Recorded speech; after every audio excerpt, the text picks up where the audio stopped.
1487. The heart of Tenochtitlan beats beneath obsidian skies. Drums thunder from the temples. Torches burn blue. On the steps of a new pyramid, 8,000 priests sharpen knives of volcanic glass. Below them, 80,000 captives kneel. Prisoners of war, bound and silent, waiting for the gods to wake.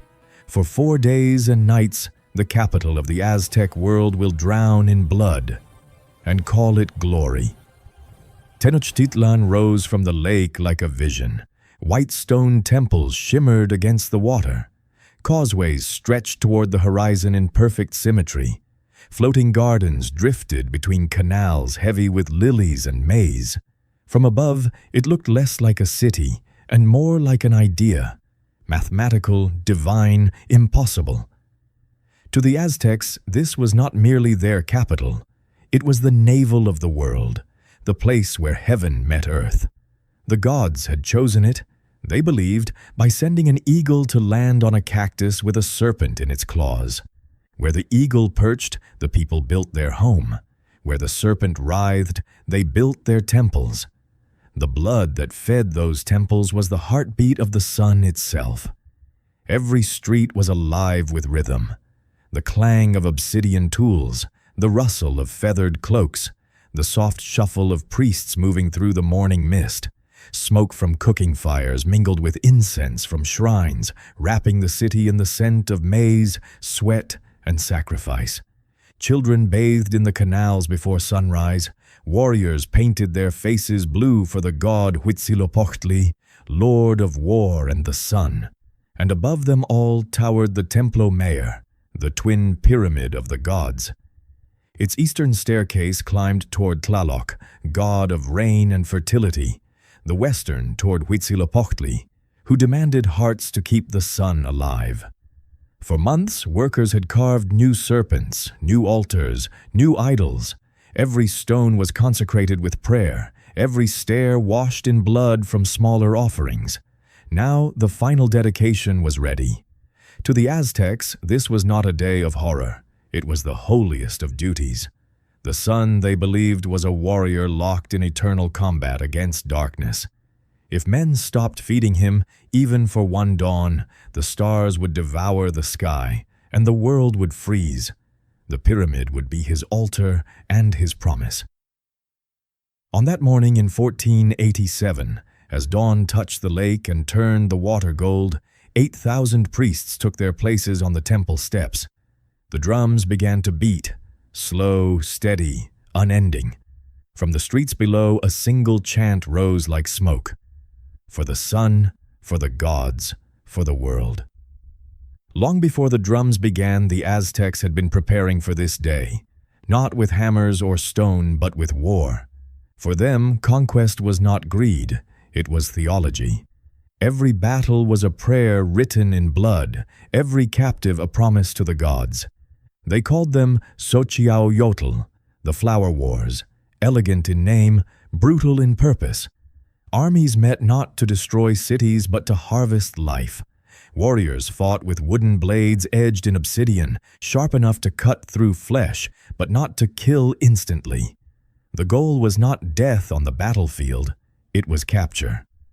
The more prisoners a warrior brought home, the greater his honor in both this world and the next. Across the valleys of central Mexico, the Aztec Empire bloomed through blood. From Tlaxcala, Huexotzinco, and Cholula, thousands were taken. Warriors, nobles, entire families. They were paraded through the causeways of Tenochtitlan, fed well, dressed in bright fabrics.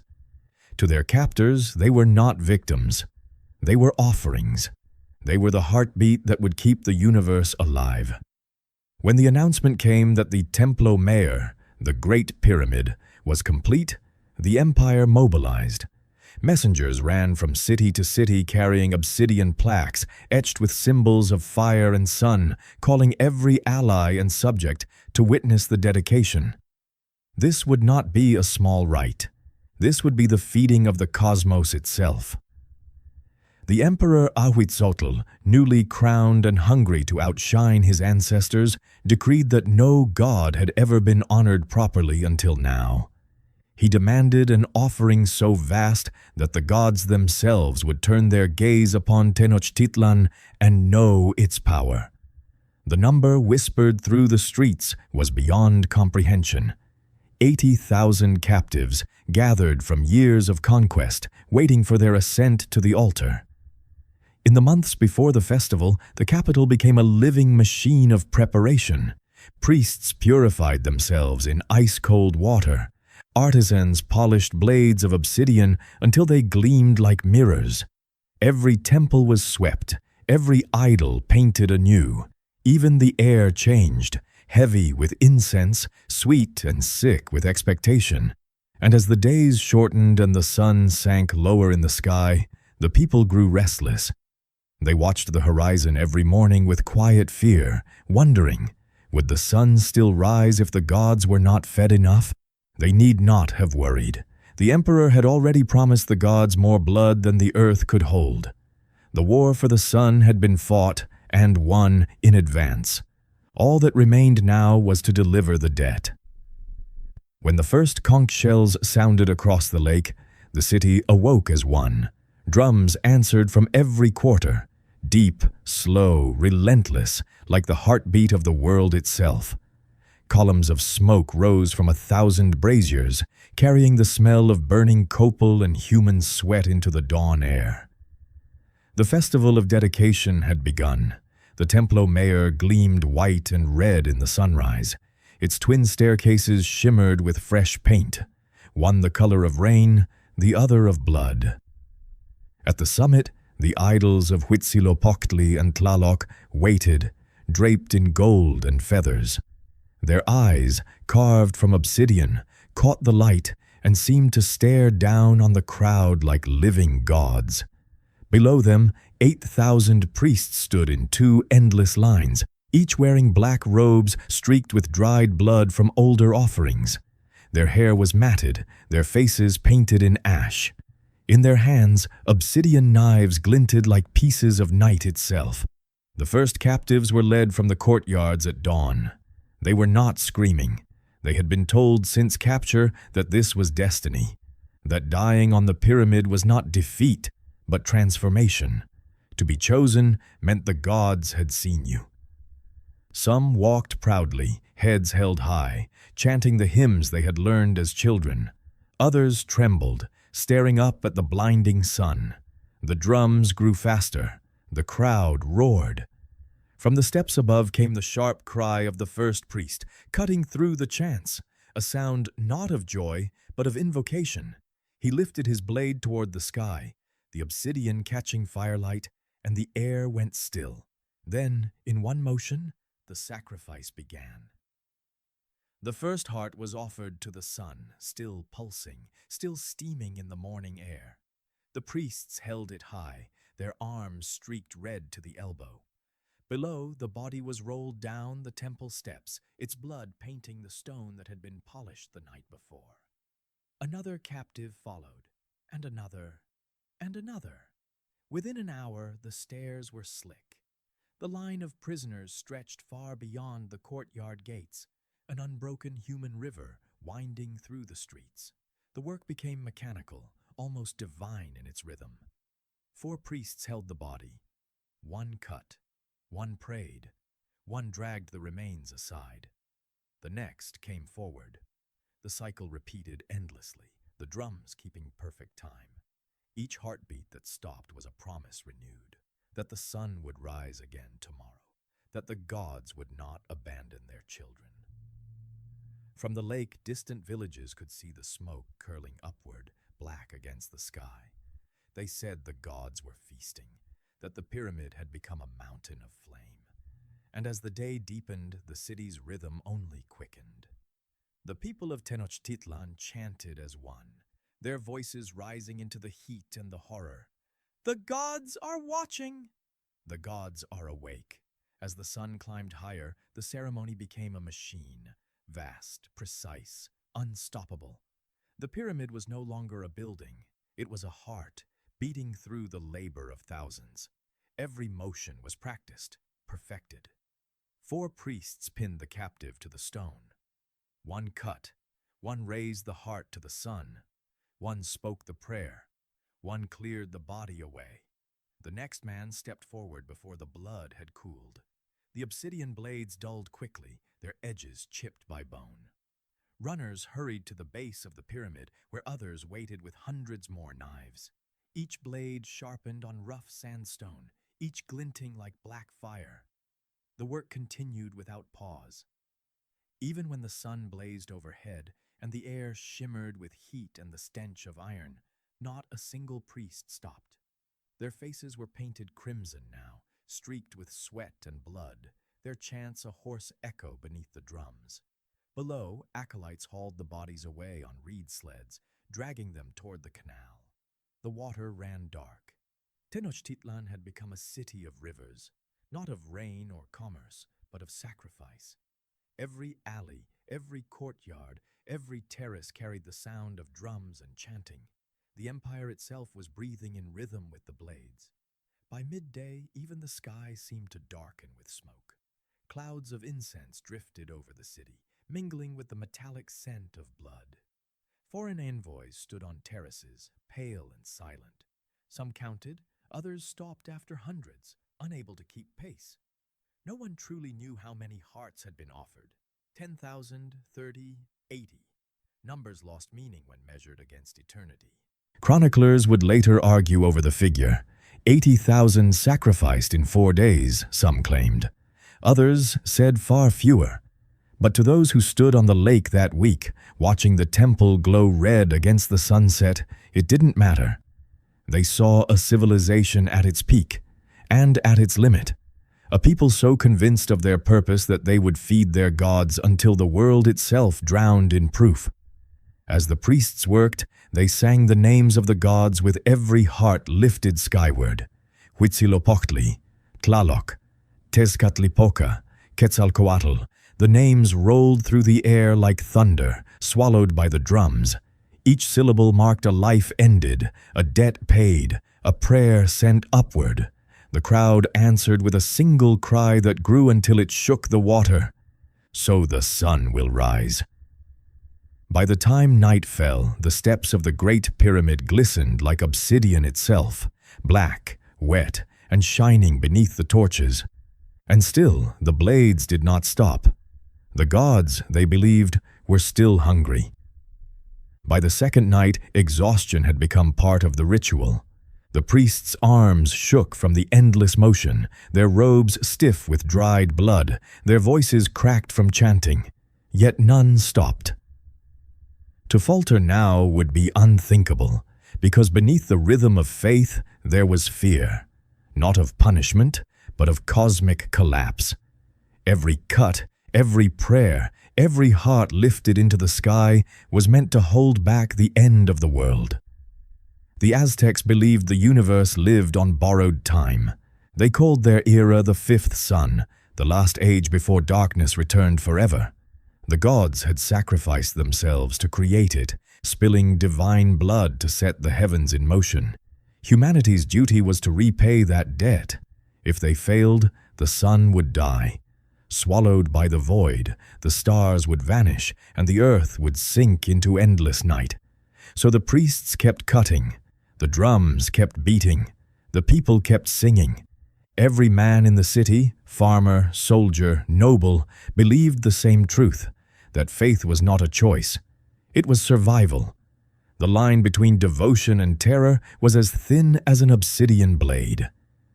In the streets below, families offered small sacrifices of their own, birds, flowers, food, placing them in the canals that led toward the temple, so that even the humblest blood would flow to the gods. Mothers painted their children's faces with red dye, whispering that this was how the sun was fed, how the dawn was born.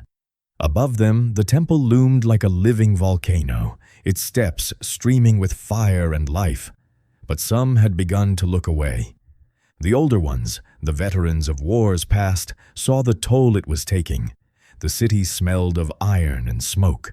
The air hung thick and warm as breath. The sound of the drums had become unbearable, a single note that seemed to shake the bones. Even those who believed found themselves trembling, not from horror, but from the creeping thought that maybe the gods demanded too much. The Emperor Ahuitzotl stood at the top of the pyramid, watching the red tide move below. The smoke from the offerings stung his eyes, but he didn't blink. He had promised the gods a gift worthy of their glory, and now his promise had swallowed the capital whole. The pyramid groaned under the weight of the dead. The canals overflowed, and still the drums continued, slow and endless, like the pulse of the sun itself. For 4 days the line of captives had not broken, not once, and as the third night fell, the stars above Tenochtitlan flickered in the haze, as though even the heavens were holding their breath. By the 4th day, Tenochtitlan no longer felt like a city. It had become an altar, one vast breathing organism, pulsing in time with the drums. The smell was everywhere, iron and smoke, the sweetness of decay. The canal water shimmered red, reflecting torchlight like rivers of fire. Birds no longer circled above the temple. Even the wind seemed to stop. From every street, from every floating garden, crowds pressed toward the pyramid. Some came to watch, others to pray, but none could look away. The chants rolled through the city like waves. Tonatiuh! Tonatiuh! The name of the sun god, shouted with desperate reverence. The rhythm of the drums slowed to a heartbeat's pace. The priests were no longer individuals. They were parts of a mechanism that had consumed them. Each cut, each offering, each raised heart fed something that could no longer be called faith. It was momentum. The act itself had become the god. Foreign emissaries from vassal states, Tlaxcalans, Mixtecs, and Totonacs, stood among the crowd. Some wept openly, others fainted in the heat. A few scribes tried to count the bodies but lost track before noon. To them, this was power incarnate, proof that the Aztec Empire's will reached beyond flesh, beyond fear, into the realm of eternity. The message was clear. This was how empires proved they were divine. At the summit, Ahuitzotl stood beside his generals, his gold breastplate spattered dark, his headdress weighed down with feathers heavy from the mist. When the last line of captives climbed the steps, he raised his hand, and for the first time in 4 days, the drums stopped. The silence that followed was unbearable. Even the lake below seemed to pause. The emperor turned toward the idols, rain and war, water and sun, and bowed low. "The gods are satisfied," he declared. His voice was hoarse, but it carried over the entire valley. The crowd erupted, cheers, sobs, prayers, all at once. But the priests, their faces hollow, did not cheer. They looked at the blood pooled at their feet, the bodies stacked against the walls, and they knew the truth. The ritual could not stop simply because a king willed it. So even as the emperor descended the stairs, the blades continued to rise. One more heart, one more prayer, one more promise to the gods who demanded everything. By sunset, the entire western face of the pyramid glistened black. The water at its base was thick, almost solid, carrying pieces of flowers, feathers, and ash. The city began to drown in its own devotion. Fires burned without wind. The drums resumed, slower, weaker, until their sound became indistinguishable from thunder. And when darkness finally fell, Tenochtitlan glowed red beneath the stars, a burning jewel floating on the lake, beautiful, terrifying, eternal. When the drums at last fell silent, it was not the priests or the emperor who spoke first. It was the witnesses, those who had come from far beyond the valley, from cities conquered and spared, from lands that whispered of the Aztec capital as a place built by gods. Now they saw it for what it was, a city baptized in blood and brilliance. Foreign emissaries from Tlaxcala, Cholula, and the Mixtec highlands had been seated on terraces overlooking the plaza, given garlands, honored guests at a spectacle no one could endure. Some fainted in the heat, their robes soaked through with the smell of copper and smoke. Others watched, unmoving, the horror locked behind ceremonial smiles. One was said to have murmured, "If this is how they honor life, may the gods never notice us." The survivors among the captives' kin were marched back through the causeways, their eyes empty, their mouths chanting praises they no longer understood. To resist even grief was treason against the sun. To cry was to insult the gods. So they smiled through tears, whispering thanks for being spared, knowing the mercy would last only until the next festival. High above, the priests collapsed where they stood, the black paint on their faces cracked and flaking. Their arms trembled from the endless rhythm, their eyes sunken into hollows of disbelief. They had become instruments of their own faith, extensions of a purpose greater than themselves. The older ones whispered that they could still feel the heat of the hearts in their hands. None of them slept again without hearing the drums in their dreams. Days later, the first chronicles began, painted on deerskin, recorded in symbols of fire and blood. The scribes did not write of cruelty, they wrote of triumph. The emperor had kept the sun alive, the gods had been fed, the world had survived another turning. Yet beneath the celebration lay an unease no song could hide. The air in Tenochtitlan was heavy and still. The lake stank of death. The bodies burned slowly, sending dark columns of smoke into the sky that lingered for days. Even the soldiers who had brought the captives looked away when the wind carried the smell back toward the palace. Foreign chroniclers would later record what they saw. A pyramid that shone red at sunrise, its stones slick like glass, its steps dark and gleaming for weeks after. One said that the temple reflected the sun like a mirror of blood. Another, more quietly, wrote that the emperor walked barefoot through the pools left behind, touching the warm stones, whispering to the gods that the offering was complete. But the priests, those who had stood closest to the altar, knew it was never complete. They could feel it in the silence that followed, a hunger that had been sated for now but not ended. The gods were watching still, waiting. When the last fires guttered out, the city finally exhaled. Smoke drifted low across the lake, curling between the causeways like fog. For the first time in 4 days, the drums were gone. The air felt hollow without them, as if the world itself had paused to listen for the next beat. At dawn, the priests washed their hands in the canal water. It came away red, then pink, then clear, until they realized the stain was no longer on their skin, but in the water itself. The steps of the pyramid, once white limestone, had turned black where the blood had baked in the sun. The stench hung over the city like incense for the dead. Down in the marketplace, life tried to resume its rhythm. Traders reopened stalls. Women swept the thresholds of their homes. Children splashed in the shallows, chasing fragments of flower garlands that had drifted from the temple's altars. To them, the festival was already becoming memory, the kind told by their parents in whispers, "We fed the sun." That's why the light returned. The priests gathered in the courtyard below the great temple. Their voices were hoarse, their robes stiff, their eyes rimmed in black. Some spoke prayers of thanksgiving.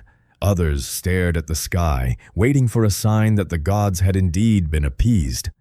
And then, as the sun rose, clean, unbroken, glorious, the crowd gasped. The light touched the tip of the pyramid, and for a brief moment the stones seemed to blaze. The people fell to their knees, crying out in joy.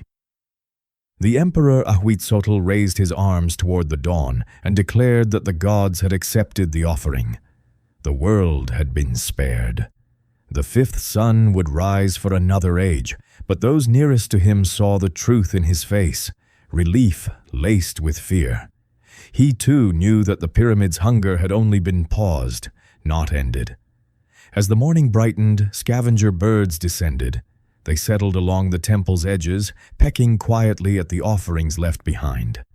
The sight made the crowds turn away. The festival was over, but the silence it left behind was worse than the noise. It was the sound of a city that had touched eternity and found it cold. By midday, the last bodies were gone, the stones scrubbed, the blood rinsed into the lake. The sun shone bright above Tenochtitlan, triumphant, eternal, and beneath it, the people cheered, not realizing that what they called salvation had already begun to rot. Centuries later, beneath the streets of modern Mexico City, archaeologists would dig into the earth and strike something cold, smooth, and impossibly old, the buried stones of the Templo Mayor.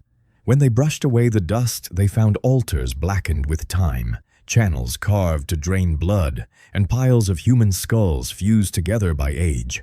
What had once been called myth stood revealed as history. The chronicles spoke of 80,000 dead. The numbers remain debated, but the truth is not measured in figures. It is written in the silence those stones still hold. A silence so heavy that even today visitors to the site say they can feel it. The air hums as if the drums never truly stopped. To the Aztecs, it had not been madness. It was duty, the payment that kept the sun alive, the proof that humanity had not forgotten its debt to the gods. To them, the Great Pyramid was not a monument to death, but to life itself, reborn with every heart that stopped beating. The world endured because they made it endure. But history is cruel in its symmetry. Less than 40 years later, the same city that once drowned in sacrifice would fall to a new kind of god, one carried by steel and gunpowder and plague. When the Spanish conquistadors entered Tenochtitlan in 1519, they found the pyramid stained black and the priests still whispering prayers to a sun that no longer answered. The empire that had fed the heavens was about to vanish into the dust it once ruled. Today the stones remain, scarred, half-buried, but unbroken. Beneath the glass floors of the museum, visitors walk where priests once stood, where blood once ran like rain. They stare down through centuries and see not horror, but conviction, the terrible beauty of belief taken to its absolute edge. And as the sun sets over Mexico City, its last light strikes the pyramid's worn steps and turns them briefly red again. The same color that once fed the sky. The same color that bought another dawn. They believed the sun would die without them. So they gave it everything, their enemies, their captives, their faith, and finally, themselves. The drums have long stopped, but the heartbeat they imitated, the one that once held the universe together, still echoes beneath the city of the gods. The lake is gone, the empire too, but beneath the streets, the stones still hum, faint, steady, eternal. A reminder of a people who believed they could hold the sun in their hands. Faith built their world. Faith consumed it. If stories like this move you, subscribe and keep listening to the echoes of the past.